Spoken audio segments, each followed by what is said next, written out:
Welcome to the Living in Alignment podcast. My name is Amy Landry. Through a collage of conversations, here we distill mindful living and timeless wisdom within a modern, everyday context. Thank you for being here. Jude Blereau has been living a whole food life long before whole food was a buzzword for healthy living and has been actively involved in the whole food movement for over 25 years. Jude has a deep interest in affecting change in how we as a society grow, produce, relate to, and eat food.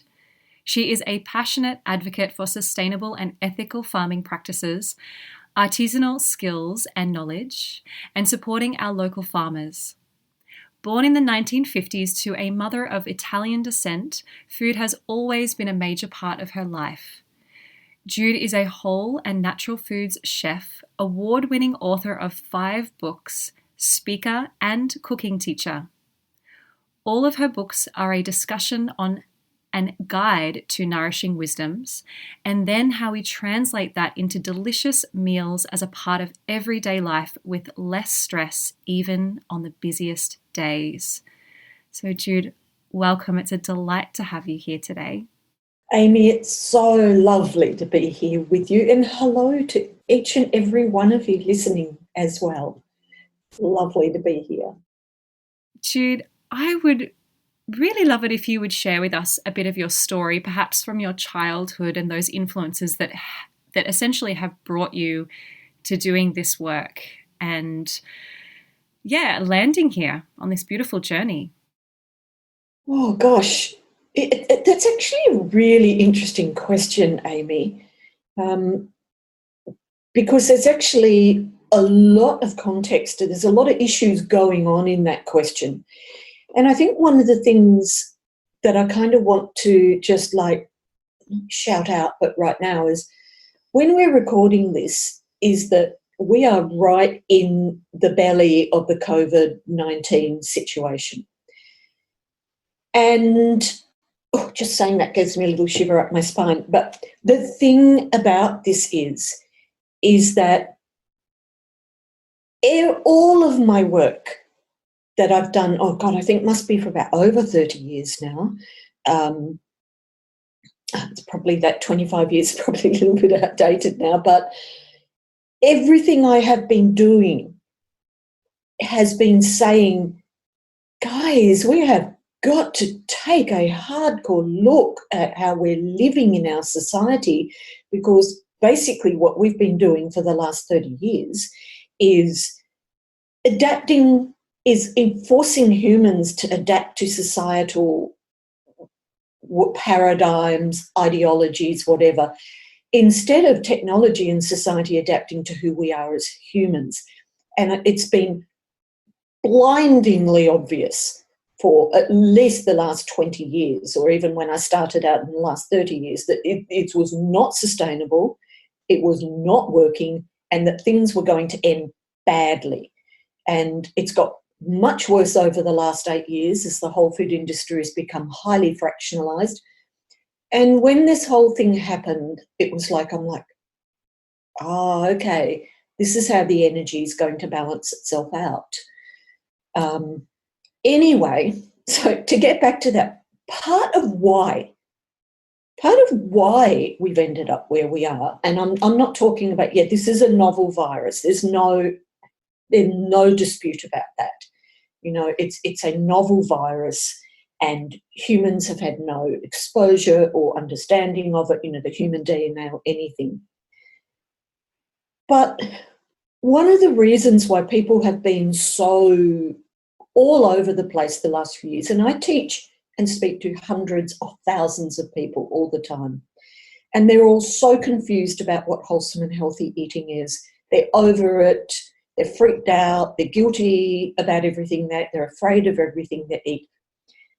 And basically, this is where I think the core part of my work is, and it's like that my feeling is that what we're seeing in Australia and in the United States, particularly these highly westernised countries, and England to a degree, but not as much, is this massive loss of food culture.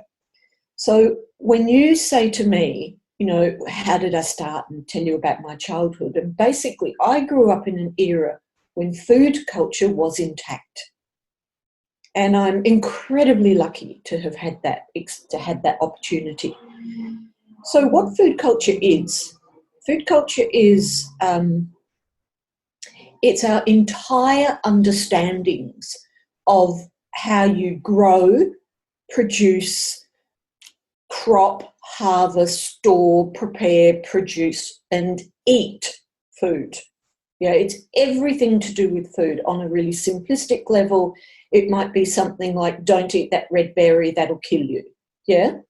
Don't go swimming after you've eaten, you need to let your tummy digest. Or it might be, when I was growing up, my mother saying to me, no, you can't have a piece of toast for breakfast. That's not a proper breakfast. You need an egg for breakfast because that's brain food. Now, my mum wasn't saying to me, that toast it was fairly unrefined wheat back then, but, that has a different metabolic pathway. It's not going to keep you going that long, whereas egg has a high fat level and a high protein level, and those fats, particularly the omega-3, fully converted, which I think is a really critical factor, that omega-3, that alpha-linolenic acid, it's fully converted into the things that are really essential, which are the EPA and the DHA, which is critical for brain function. She didn't say all that, but you knew it and you took it on, yeah? And how to cook food. We grew food in the back garden. Food was local because there was no other option, particularly in Perth, because I can tell you, right exactly like now, it's a good place to be in WA with a whole staggering Nullarbor plain between us. And it's really been a bonus for us right now during this pandemic. But back then, we ate very locally, very seasonally. If we ate anything out of season, it was because it was preserved in some way, shape or form. We grew some food. If we had chicken, which wasn't a lot, my dad killed it in the backyard. We had eggs from the backyard. Food was grown probably about 5 kilometres down the road on the Swan River Flats, which in every country around the world, food used to be, but is generally not now, grown closer to the city. But now we have transport and storage and all that kind of stuff. So in the past, food culture has been passed down by the government. So a good example of that would be the school programs that they run, that we had milk every day at school. And back in the day when I was at school, it was raw milk. In the United States and England, that included lunches were provided to children. Now, yes, I know that they're crap now, but nonetheless, the underlying ideology of it was absolutely that you have to nourish children, and it was the context in which they ate. It was passed down by religion, and so I grew up a Catholic, and it was very much that part of religion which was a real gratitude and understanding of what a miracle food was. Like, God, thank you for the sun and the rain and the food we eat. And it was just a real understanding of that food was not something that you took for granted, and that it was sacred. There was a real sacredness to food. And even at home, outside of the church, there was for me as well. And then it's also passed down in the family. So, for example, I'm probably rambling here. If I'm rambling, you just tell me. But it was also, so in the family, it's passed down through your aunts, your uncles, in the home. Like, for example, I learnt to cook mostly watching Mum. I had to cook family meal by the time I was 13. And that was very normal. We all had to help out. We ate at the table every night. My dad was always home for dinner. Like, he didn't, and when he was home, he didn't have digital applications. He was home. He was home on the weekends. We did things as a family on the weekends. We had Sunday lunch on the weekends where, we'd invite extended family. And there's a lot of things going in that. So that's all gone pretty much. And it's been all gone since about the as women's liberation movement, and that's another whole fascinating conversation. But it's that it started happening about, I'm having a bit of a yawn here, started happening about, in Australia, you really began to see the ramifications in the late 70s, early 80s. And pretty much basically what you see in a demographic these days of anybody probably under about 48, but particularly 45, is that they have very little, if any, experience of growing up in a home where the mum was cooking, or they weren't all running around like mad people, or like they just all eat whenever they could. Food came out of cans or things like that. Now, I'm not saying all that demographic, but a very large percentage of that demographic. And so you started to see food culture really decline, as it has in all Western countries, and where you still see it very strongly around the world, and particularly in Western countries, is in the ethnic cultures, the Indians, Asians, Chinese, Japanese. Their food cultures are still very strong. So, I was very lucky to grow up in that time. So that was my childhood. And I always love to say I'm shocked that myself and my younger sister and most of my friends that I know survived without having a ubiquitous fruit platter every day. Or God forbid that we all, apart from a tiny, tiny, tiny few people that might have true celiac disease, but we all ate wheat and oat. We ate lamb. We had beef. I'm not a big beef girl, but we did. And, we had legumes as well. We had a good, balanced whole food diet, basically. But in winter, it's like, when apples were gone, they were gone. When pears were gone, they were gone. There wasn't anything else, and we didn't have kale every day. And we actually ate salads. We didn't blend them up in a smoothie and drink them. And we survived without nuts, which is another mystery as to how I possibly could have survived without nuts. But we did, and we thrived, So the more that I've worked, so it would be very fair to say that when I got into this area of work, and I've always loved food, and I've always loved the aspect of healing.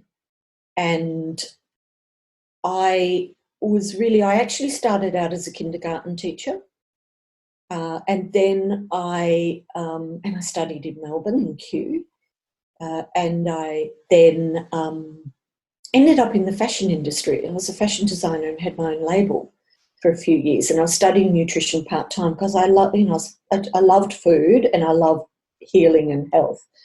But I was so disillusioned with that. And about that time in 1986, I went to the US, and I remember landing in New Orleans, and like the second day I was there, and I was in a bookshop, and Amory Colburn's book, Food and Healing, fell out at my feet. I kid you not. And I'm like, yep, that was the first thing that made sense to me. And I knew what I wanted to do is not cook in a cafe or something like that, but combine the two and really help people translate. I think that's so critical, is translate what you're hearing into what you're actually eating, because and to be able to do it so it's delicious and it's appropriate and it's body compatible, because cooking's a learned skill and so few people have that skill. So long rambling answer to you, but that's how I got into it. And look, fundamentally too, I'm just a Sagittarian who's on a mission, really. Us Sagittarians, we're like on a mission. I always love a little bit of astrology woven into some life purpose. Always been a big astrology nut. And, my husband and I, we've had a conversation just going back a little bit about seasonal eating, because he's actually from Canada and he is in his 40s, and he distinctly remembers, he's like, strawberries it was such a treat to get strawberries. There was a tiny window that we could get them, and that was it. And same with citrus and so forth. And he grew up living like that. And of course, his grandparents, had all their food in the backyard and whatnot. And I suppose because they certainly have greater extremes in somewhere like Canada, you really would notice that, would have back then. But I personally was blessed in our household. My mum cooked almost all of our meals, and we still had dinner around the table. And I remember being quite rebellious and wanting to just go and sit and eat my dinner in front of the TV, and they were very adamant about that. And I think that's been so instilled in me now that I'm a mother.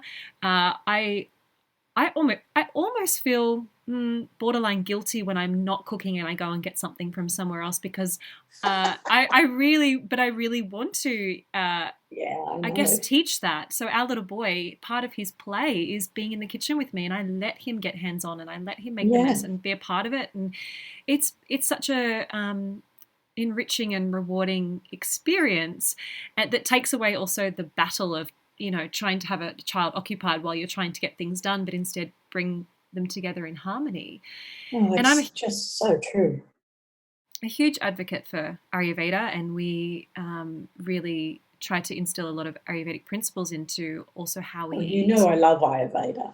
Well, yes, and I wanted to ask you about that. So I guess I would love for you to share a bit about your thoughts on seasonal eating, not just what's available at the farmer's market, but being very intuitive to, the season of the day even, and the moment, and that relationship to digestion. And I would love to know your thoughts on that. Seasonality is just critical, Amy.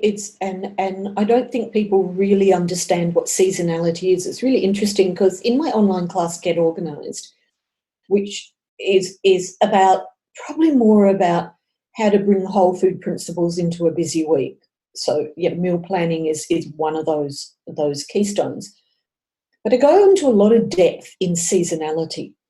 And we've just been talking about it a bit in the class I'm running now, Revive, Restore, Reset. And the thing is, we have become immune to the actual seasons. And the thing about seasons is that foods, let's put it basically, everything, animal, plants, they all like a particular thing. Like some plants like it hot, some like it cold, some like it in between. Some like it wet, some like it dry, some like it in between, some like it humid. It's like some like longer daylight hours, some like less daylight hours. And so plants actually have quite limited growing times. And when they crop, they crop. It's like they don't just hang around for weeks and weeks and weeks. Well, some might, and you pick things off as they go, but ultimately they'll finish. Things like apples and pears and most fruit, when that tree is ripe, it is ripe, and you pick them all. That's it. And unless you, as a grower, have got a range of fruits that crop or ripen at different times, once that tree is picked, it's picked. It's like apples, a good grower these days will try and have a variety of apples that crop at different times. But even still, even organic farmers still, so much has been dulled by storage. Like you can pick organic apples, and because they'll all crop pretty much on that tree at the same time, which is within a week or within 2 weeks at the most, and the rest will go into a cool room. Apple season will finish in Perth or wherever you are, but particularly in Perth, because that's the one I know best, it'll probably finish in about 4 weeks' time, and all the apples are cropping now. The Granny Smiths will never be as good as they are last week and in the next week, okay? That's the absolute best. Now, if you live in a warmer climate, then you may have already had those apples crop. If you live in a colder climate, then those apples might not have started to crop yet. It depends. And what happens is these seasons get dulled by, number one, foods going into storage and being pulled out all the time, and number two, apples. So let's say in Perth, when the apples are finished cropping in the hills, they'll start coming from down south, as the weather moves, And so we get to thinking that these things are available all year round, or even if we don't think that, that they're only available, that they're available for longer than we actually think that they are, thanks to storage and transport. And that's just simply not the case. It's just not the case. If you don't have those abilities for storage and transport, then what you begin to notice very rapidly is that if you don't go and buy your peaches in that period of 2 weeks where I am, they're gone or they're not worth having. Yeah. So this is seasonality. It's about where you live. It's about locality. And of course, the thing about where you live is that the closer your food is to harvest, the more nourishment, the more life force it's going to have in it. Yeah. So strawberries in Perth, it's interesting that you talk about strawberries. Strawberries in Perth have a long season because strawberries like warmth, and it's certainly warm here. But the non-organic, heavily sprayed, synthetic pesticide strawberries are pretty much all year round. But the organic strawberry season pretty much is from about December through to the end of January. Yeah, that's it. They're done. Blueberries, like a bit earlier, but everything has a season. Every fruit and vegetable and animal has a season. And they're a lot shorter than people really realise. And there's so much delight. So exactly.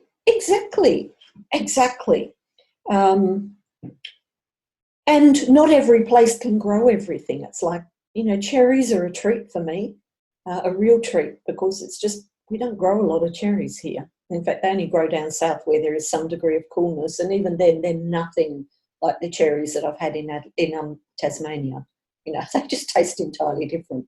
There's something quite magical about, particularly with, I think, fruit, seasonal awareness, because it imprints memories and associations. Like, I always get excited at Christmas because it reminds me of cherries and lychees, and the joy in that just it brings so much delight into the seasons and times of year. There's a really beautiful, I'm just thinking, I've actually got the computer resting on it, but since we're not doing video, I can actually get it out, actually. There's a really lovely thing in I love Alice Waters, but in her Green Kitchen Manifesto, she has cooking and shopping for food brings rhythm and meaning to our life. And I think that what I'd like to say in that is that eating seasonally brings rhythm and meaning to our life. Yeah? It really connects you much more deeply to nature, which is kind of where we can start talking about Ayurveda, because Ayurveda is very much about nature and being aware of the elemental forces of nature. I love Ayurveda. I'm not a groupie. I'm not much of a cult person of anything really, but I have to tell you that over 30 years and doing a lot of food coaching with clients, I can tell you that it's what I always see at play, and honestly, I've got a huge respect for it. Huge. And apart from working, I'm always, include my core whole food principles into my life, but I'm also including my core requirements Ayurvedically for myself as well, because it just is a night and day difference, And Ayurveda is not really a fad or a diet in itself. It's certainly a No. lifestyle, and it's been around for thousands of years, and the application can be implemented no matter where you are in the world and what fruit and vegetables and produce you have access to. It's about the principles of seasonal eating and your capacity to digest, which in itself has a direct relationship to eating in season and how we cook and prepare and preserve food. Exactly. On that note, what in your opinion, what do you think are probably or would be the biggest misconception or misunderstanding about sort of these diets and these fads like paleo and, going gluten-free and vegan and whatnot? I think that is a fabulous question, and I think it has to be addressed. I think that my summation of it is that when you are untethered from food culture and you've got nothing that to position yourself on a compass, so to speak, then you are incredibly vulnerable. When you're disconnected, it's like if you want to cause problems to people, you separate them. Yeah? If you want to create, I can't think of the right word, but if you want to make something less strong, you separate it. If you want to build something up and make it strong, you put it all together. Yeah? And I think that because we have lost so much food culture, it's just mind-boggling. And you're lucky that you had a parent. It's rare in your demographic, Amy, to hear that these days. And I think that you are disconnected, you are untethered, and you are very vulnerable. And we're also, don't forget that we're living in a very celebrity, flash, shiny, flashing light, everything perfect on Instagram, look at me culture, that I think we're very drawn to. But when you see some of these things, you think, oh, okay, he knows what he's talking about, because you've got nothing to reference it to. There's no reference point. And I think this has been a big issue in things like raw, which is arguably the stupidest, seriously, it's just even my cat could manage to work out that that's just mind-numbingly dumb. So that raw, that paleo, and there's been lots, but they've got more and more fractionalised and wild, particularly in the last 8 years. So before it was just things like, it was eat right for your blood type, Atkins, or they just all sorts of things, and they've got particularly bad in the last 8 years, really fractionalised. But the thing I want to say also about vegan is that my feeling is that, I know from when I first got into this industry, and you have to remember that whole kind of natural, healthy, whole food kind of thing started in the US, particularly coming out of Berkeley in San Francisco in the 60s, a very massive time, massive shift in the world at that time. And look, and I know Frances Moore-Lappé, who wrote that book, Diet for a Small Planet, she feels the same, is that I think it was the only way that we knew as a generation back then to say everything's not well. The industrialisation of farming animals and feeding them grain, and which was the core aspect of her book, her seminal book, Diet for a Small Planet. And I think we just reacted as you do when you're young, and we're like, oh, that's really bad. Dairy's bad. It's coming from these animals that are eating grain. It's, they're living in terrible conditions. Whereas now, what we really more understand, having lived more years and been exposed and understood a lot more of the whole thing, is that that's not the way that cows should live anyway, or any animal should live. And they're not eating the right food they're meant to be eating, etc., or anything. And I think it was the only way we knew. And I also think that energetically, and this is why I love Ayurveda so much, and we need to remember that Chinese medicine, Tibetan medicine, Greek medicine, all come out of Ayurveda. And Ayurveda is about about when we are on the earth plane, there are elemental forces which run the earth plane, including you, including our bodies. And these elemental forces never stand still. That's why we have seasons. We have outward expansive energy that moves upwards. It reaches a tipping point and then it moves back downwards. It reaches a tipping point and it moves back upwards. Yeah? It's a cycle. And that's the natural forces, the energetic forces as well, moving on the earth plane. They never, when they reach a tipping point, they start moving in the opposite direction. It's the 1 and 1 equal to physics of it. And I think what happened in the 60s with the big vegetarian movement, of which I was a part, was us as a generation saying everything is not all well, plus that energetic force moving from a really out of whack way we were starting to farm. Yeah, we were after the war in the United States, we were farming with chemicals that were used from the war. There were so many things discovered during the war, and we were farming food, we were destroying the soil, all sorts of things. So we were in a very expanded kind of state, and I think that what happened is things tipped and started moving in the opposite direction. And I think what's happening now, what's happening with this rise in the vegan movement over the last particularly 5 years, is I think that my feeling is it's this generation going, whoa, this is not right, and nothing has been right. Things are bad. Yeah, things have been very bad for about particularly the last 8 years. And whilst there is a great movement back towards organic, biodynamic, whatever they're going to call it, most recent one is regenerative farming, wide open, and it's all awesome. But it's not a lot of what's happening when you really look. Yeah. And, whereas maybe 15 years ago or 10 years ago, a biscuit might have been made that you bought in the supermarket from wheat, flour, sugar, maybe palm oil, which is a stable fat anyway.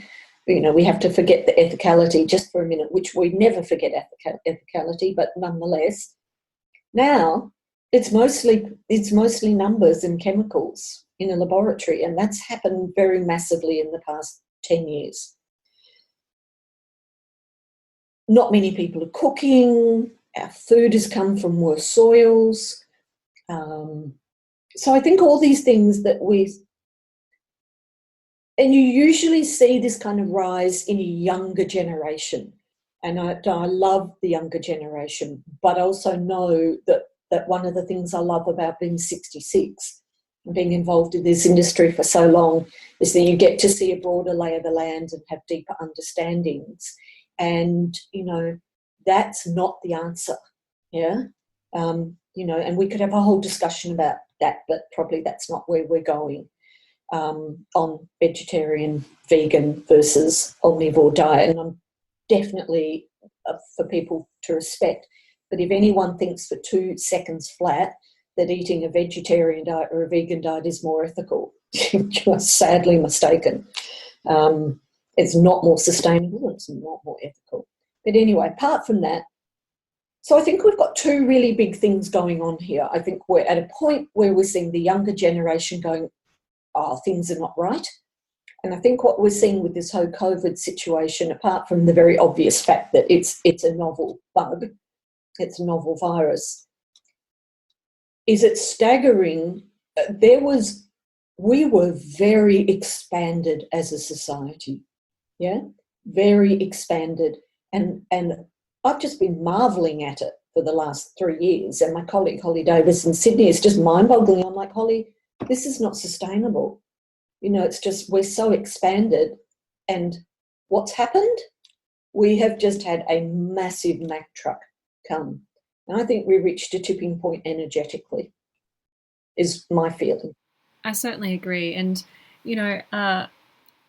so to give you some context, I and my husband, we are a vegetarian household, and we have been for many years. And it was a very natural thing for me because I grew up never actually just really liking meat. So it wasn't a major decision. I just don't think I absolutely respect everybody's choices. Well, that leads me to the point, in Ayurveda, so I am an Ayurvedic practitioner, and I have people come to me assuming that they have to eat vegetarian. And I say, no, these principles apply to all food choices and all paths. And I agree with you that this is, this vegan movement is a very passionate response to, saying things are not right and things are not okay. Yeah. But I don't think it's as black and white as perhaps we make it out to be. And we also have to think of ourselves first, constitutionally, what we need. And if we are not well,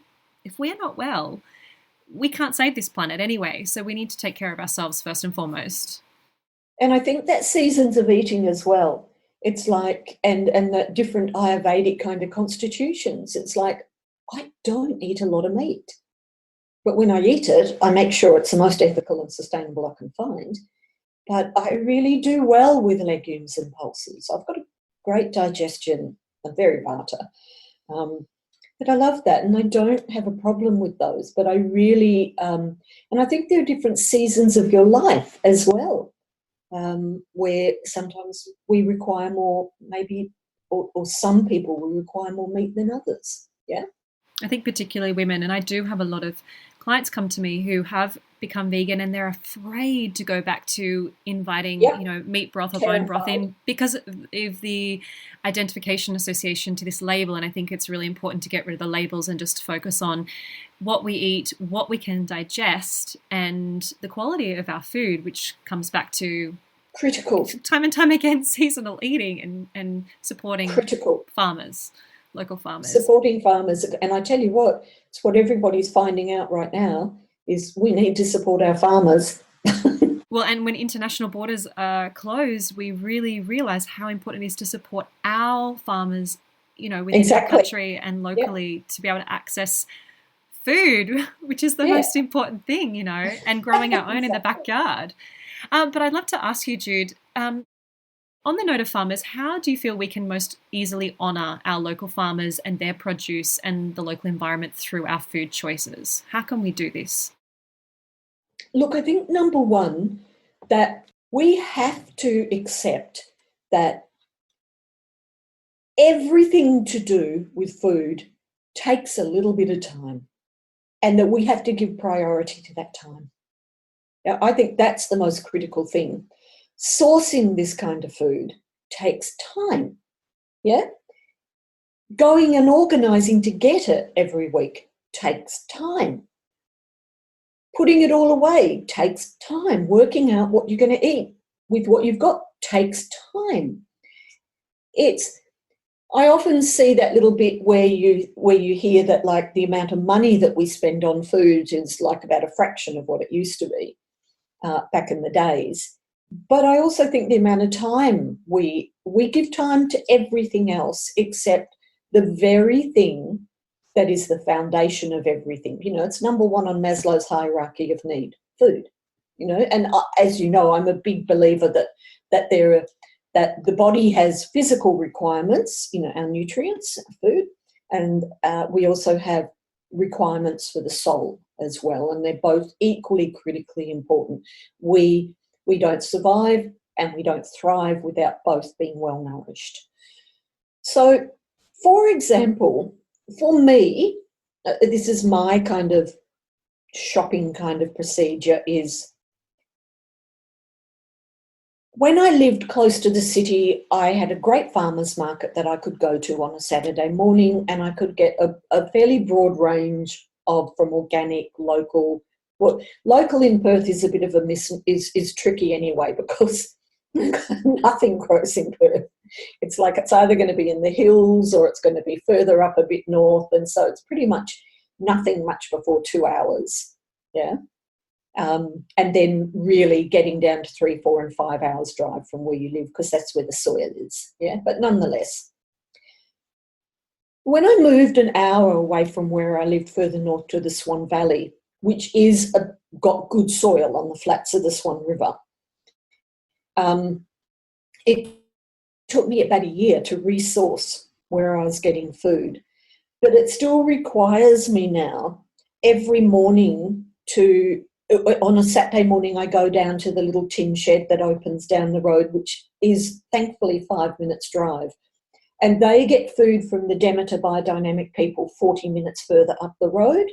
And what's local, and I mean literally local, like Joe's potatoes and lychees from Jan and Pete's and avocados and from George, who's next door, and they bought some of his land to have this little shop and cafe that they do there. And George is Greek, and he and his 5 brothers settled there when their parents emigrated to Australia, early. So they grow, like they planted all the most amazing things, mango trees, persimmon trees, asparagus, garlic. So I'm very fortunate in that respect. But I also access a box from Jane and Peter, which is a 25 minutes drive down the road to Guildford, where Peter grows veggies on the flats of the Swan River. on the Helena creek bed, and and Jane's parents have an orchard in the hills where they don't spray. So that's what I used to do. But all of that changed a few weeks ago. So I kind of had it sussed out nicely, and I'd get bulk foods from, I'd go to Banara Fresh and get Paris Creek milk, which I really like. I'd go to Flourish and Nourish, which is a bit further, and pick up eggs, and I'd do it in one stream of driving. Do you know what I mean? It takes time, but I do it in very precise. I'm getting in the car, I'm doing this all together, yeah? But it might, for even me, it's taking me 4 or 5 stops, yeah? Now, when all this COVID started, so my little tin shed down the road accessed beautiful and something different produce from a place called Roly Poly Farm, which grows where the soil's really good, about 3.5 hours drive south. But I stopped being able to access it there because Roly Poly wanted to do more their own thing and start a CSA. So when all this COVID thing happened, I'm like, what am I going to do? Because Peter, he's like, I'm going to close for a while. So I actually have I'm doing orders direct with Roly Poly Farm, but my daughter and my niece and I are all joining in, and we take turns to go and pick it up, which is at least an hour drive to where their drop-off point is, because that particular food that they're growing is on great soil, and they're growing it organically, even though they're not certified permaculture. It's just amazing. And it's critical, particularly right now, that we're getting the most nutrient-dense and freshest foods possible. Yeah, it's really important for the immune system. So, yeah, I could do other things, but my priority, no matter when it is, COVID or pre-COVID, is that I will do what it takes to source that food, because it's the basis of everything. And then I do a meal plan for the week. And that might take some time, and that's the Get Organised program. But then that frees me up during the week as well and gives me heaps of time during the week because it's done. And I do that because this is what matters. I think there's a little sub-lesson there too from something you mentioned, and that is that supporting our local farmers may actually be more nutritious than going to your mainstream grocery store and buying something that's certified organic rather than buying something that's not certified organic but just grown down the road. That could actually be far more nutritious as well. It's very much also forming a relationship with the person who grows your food. Critical. And that's a keystone that we talk about in Get Organised. It's like, in Revive, Restore, Reset right now, it's like, these are the core things. It's like, you might not be buying certified organic food, but I know Roly Poly are as good as, and maybe right now they can't afford to certify or whatever, but they are producing a lot of really great food, and I'm thrilled to be able to get light cheese from Jan and Bob down the road, that has had the tree there for ages, and because it's a great environment for that tree, they don't have to spray it all the time. They're growing things that suit, like mangoes thrive in the Swan Valley. So mangoes and figs and grapes, there's plenty of them, and a lot of them aren't sprayed. Well, I guess when we're eating seasonally and eating food that is grown in a place where it naturally thrives, there is less need for intervention. And that's another aspect of growing food as well. That's another part of food culture, is if you grow something out of season, or you grow it in a place in conditions it doesn't like, you're going to have pests. It's just as simple as that. It's not going to be happy. They're like children. You know how long it takes to get to know your child. And then you go, oh yeah, if I take her there, she's going to hate it, Plants are exactly the same. But yes, so there's 2 aspects to that. Food security is really critical, and supporting your farmers. But look, for me here in Perth as well, you're a lot luckier, and for a lot of the people listening, they might be living in places where you've got great organic food shops, like Melbourne, great, amazing, and well priced, yeah? Mm. But in Perth, the organic stores tend to, yeah, they have organic food, but it's horrifically priced. And one shop in particular I can think of, which I just refuse from the day they open to buy fruit and vegetables there, is they will, because they're so expensive, they don't sell, but they keep them there, they keep them there, and they're rotting and they're dying. And when they're pretty much dead, they put them on a tray and wrap plastic over them and reduce them by 10%. I'm like, seriously? So I just refuse. Like, I'm sorry, but I can't afford to pay $46 a kilo for apricots in summer, yeah, or $15 for tomatoes. It's just, I just can't do that. So that's a bit of an issue in Perth. Like, I refuse to pay $6 right now a kilo for certified organic pumpkin when it's all cropping right now. Or $6.90 a kilo. I just refuse to do that. So that's why and honestly, I prefer to have a relationship with my grower, and I prefer to buy it as close to the person who grows it as possible.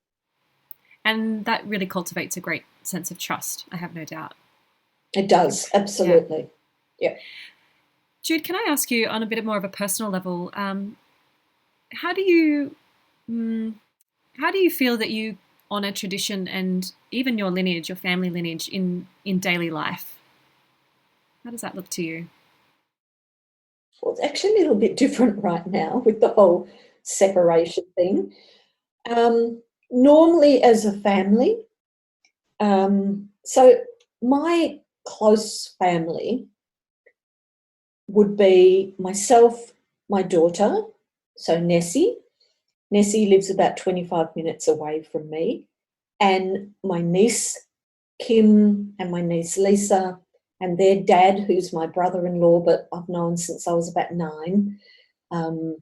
So my brother, Pete, and my mum, because pretty much everybody else was away, my brother, like boys just go off and do their life somewhere, and my niece's mum died a few years ago, and my other sister's in Brisbane, and we've been kind of a family core looking after my mum or looking after each other kind of for a long time now. We always have a family lunch every couple of weeks, often at my niece's, who really loves to cook.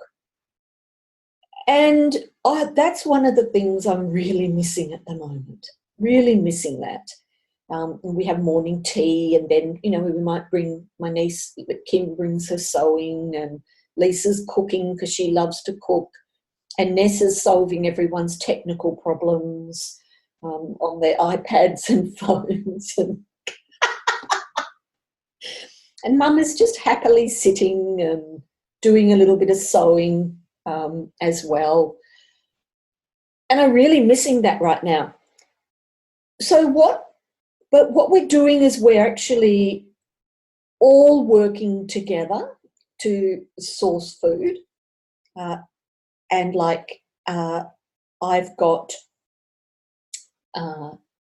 organic pork, which is really rare in Western Australia, organic bacon and eggs from down south. So that's like 3.5 hours drive coming up this week, and I'll go and pick that up, but I've ordered for each of us.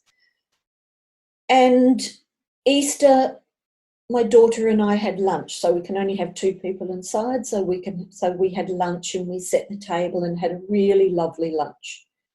But I guess you could say how we're honouring that system was, apart from that, it's pretty much what we always do anyway. We're always very closely connected.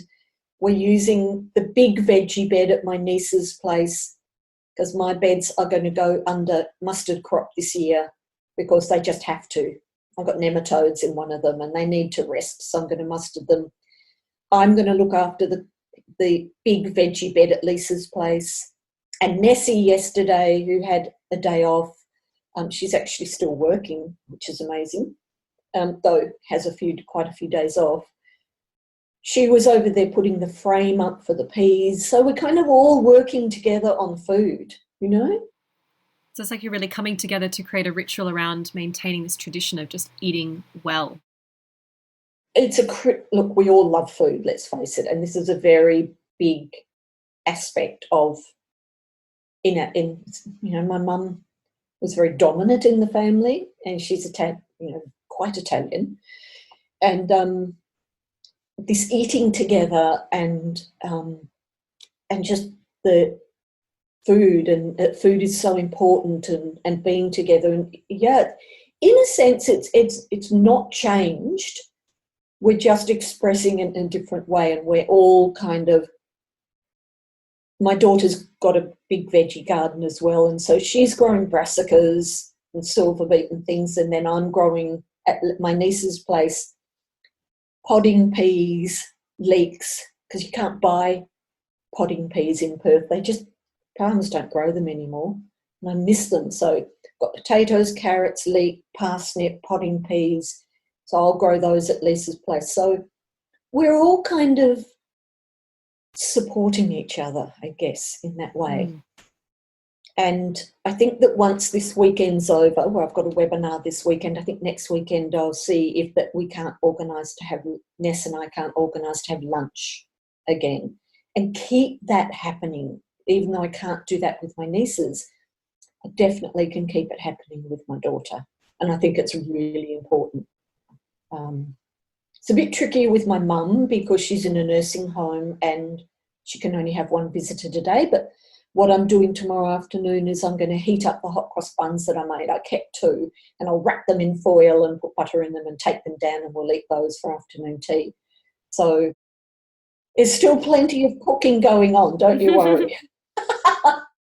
Actually, we've got quite a few friends from Italy and from India, and it's just wonderful to see how they really celebrate life through food and the quality of their food, and how they make their food. And it's just part of the process of having a relationship and connection to them. It's like food is the central element of maintaining those friendships. But the thing is, it always has been. You look at, I don't know, I'm not saying you look at primal groups.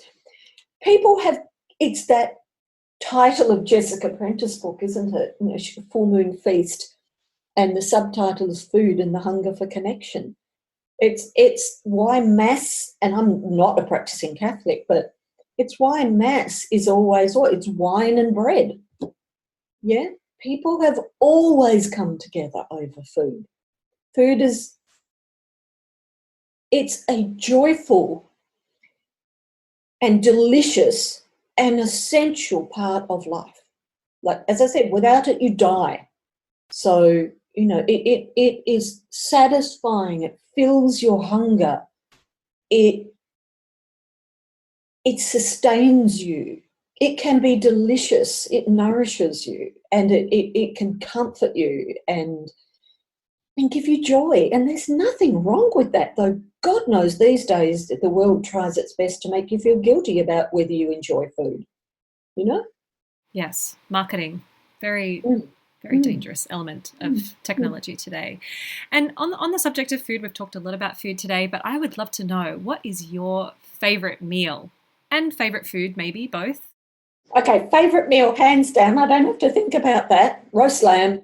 Roast potatoes, roast pumpkin, steamed green peas. That's why I'm going to grow them this year. I just love green peas because probably they're so rare. Green peas, maybe cauliflower cheese, and Nessie makes the best cauliflower cheese. So hands down, definitely. And for dessert, oh man, I love dessert, but I don't know. It depends on the season. But probably roast lamb's more of a winter dish. I love a sago plum pudding with custard. Mum used to make that a lot in winter when we were little. I love that. But I love an apple pie or apple brown Betty or lime or lemon delicious or or pumpkin pie. I love pumpkin pie. I have a lot of things that I love, but last dinner, or favourite dinner, roast lamb. Mm. And everything you've mentioned is really simple. Like that's such a classic, your roast veggies and your peas and your lamb. That just reminds me of my childhood, and it's not intimidating at all. Not at all. I adore the fact that you have mentioned dessert as well, because it's so important. And I think marketing is, and the culture we live in today is just, shuns dessert, and it's got to be like a secret thing. And this is why I love your books, is because it brings back just really good, simple ingredients to make delightful desserts and it, yeah, a guilt free, if you will, to enjoy these things in life, and that sweet things can be beautiful. I just see I love, my hashtag is sweetness is not a dirty word. Um, it's like I see so many women afraid of food, these days. But, hang on, what did I want to say there? It's just completely, that's what I wanted to say. And I'm wondering if you see it too. I don't do as much food coaching these days, only with people I'm working with in the groups online. And then not to the extent that I used to do, that when you know everything and look at all the background. But the thing that I would see fairly consistently is this denial of joy in their lives. So, and I'd see a lot of women in crisis. So by crisis, I mean, there's something pretty critical, like cancer or something like that going on, And there was an absolute common thread, is this denial of joy, or that pudding or that whatever it was that they ate that was delicious and gave them joy, or that experience of doing something they loved, or putting themselves first for a moment, or stopping and having a rest for a moment. This massive denial of that. And I think this is a thread that runs strong in women, and I think it's a thread that is out of control in society at this moment. It's like, one of my words that I really loathe is the word hack, okay? And put Wholefood hack together, and it's abysmal.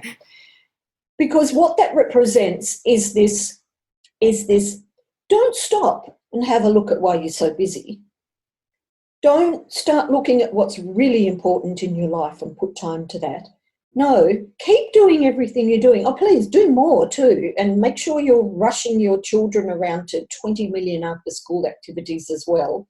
And can I put in brackets after that? Please don't do that, dear listener.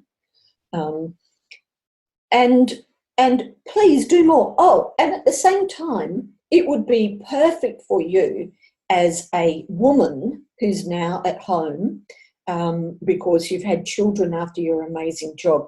Please have an online business as well, and have a great Instagram account and look awesome every day as well, and post every day and do all these things. And so because you're going to be super busy, here's a hack to throw it in. Oh, and why are you doing it? Why don't you just chuck up all your food in a blender and blend it up and swallow it, which honestly, the history of the green smoothie is one of the most hysterical, dumb things I've ever come across in my life. It's just ludicrous. And tell you what, will save you time. Don't bother having proper protein that your body can actually digest. Chuck in some protein powder. Oh, and because you're vegan and you really want it to taste yummy, chuck in some nutritional yeast at the same time. So I got sidetracked on that, but it's like... Oh, in Ayurveda too, we say don't do the green smoothie because different foods have different assimilation and processing times in the body. So it's not, it sounds good in theory, and it comes back to also much earlier you mentioned, the whole raw food thing. And I distinctly remember watching Michael Pollan's documentary Cooked, and I thought, yes, like as humans, we evolve because of fire and our capacity to cook food. And that is, in Ayurveda, our digestive fire is where we cook food. So it's like that's what I mean by this fractionalization. I mean, the raw food movement, and to a degree, the green smoothie, which is Victoria Botanco,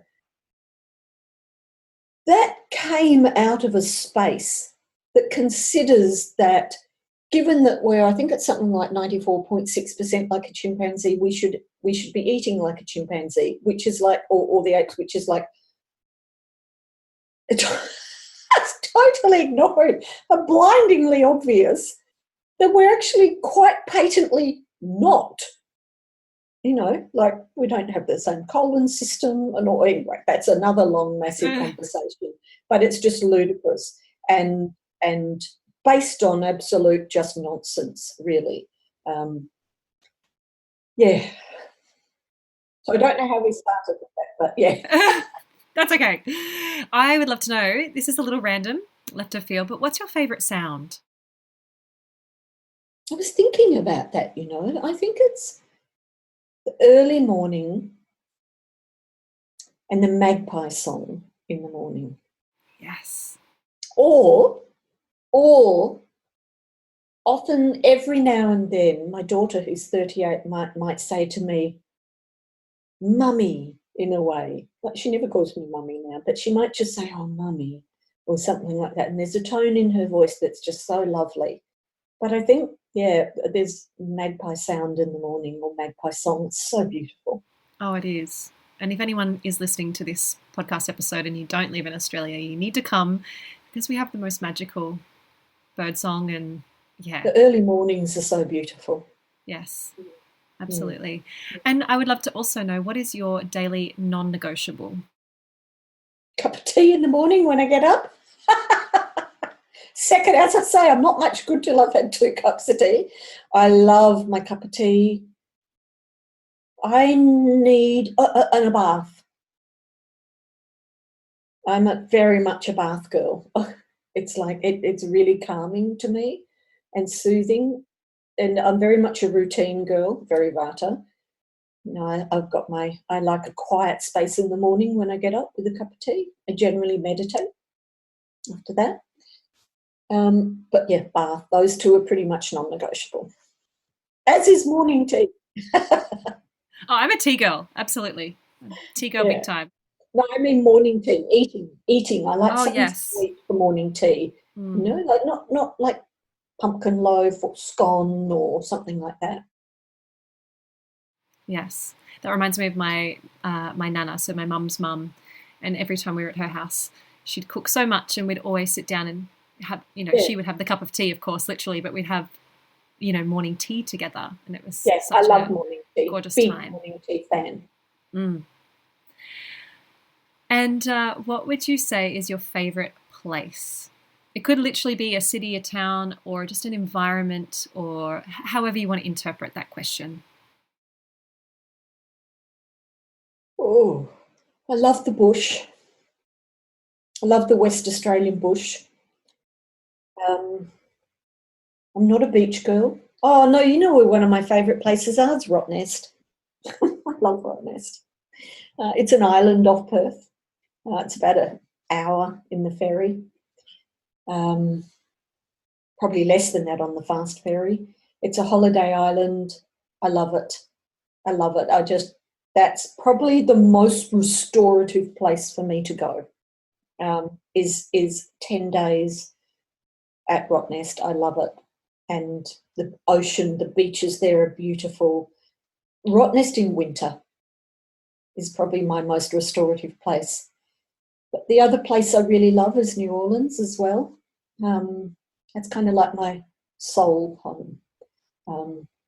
And I'm my brain works in a different way when I'm there. It's like just kind of downloads. Also, it's just like, whoa, my brain kind of just like switches on fast when I'm there.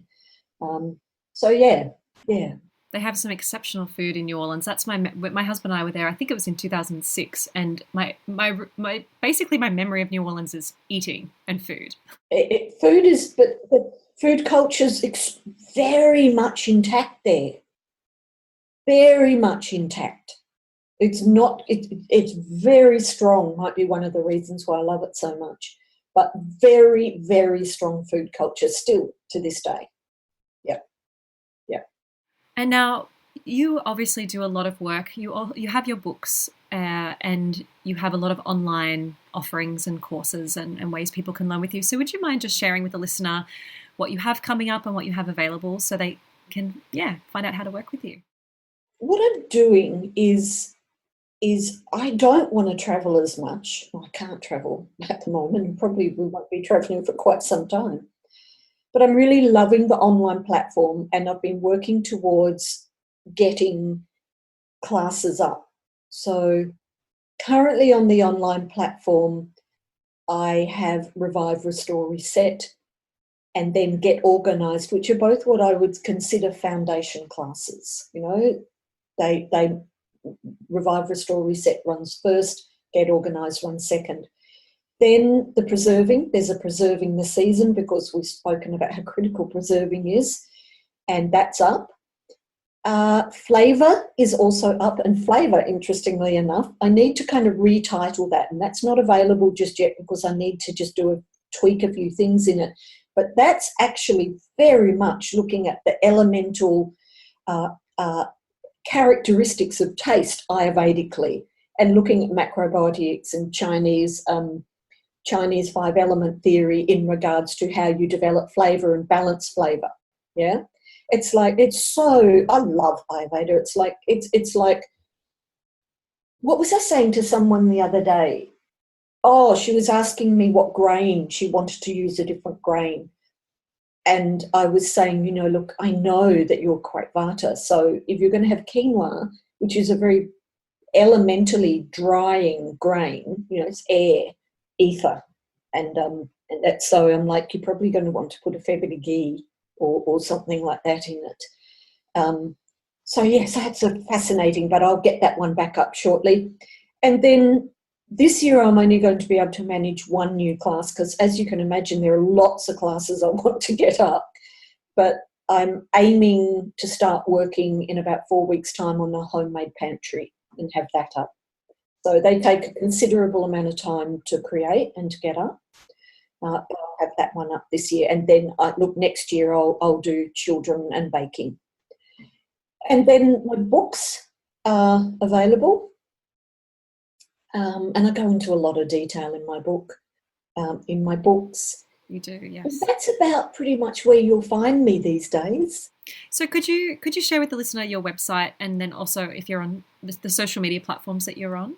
My initial website is wholefoodcooking.com.au, and when I built the online platform, I actually did an entirely new platform, but you can skip to the online platform from .com.au, where all my classes are wholefoodcookingonlineclasses.com.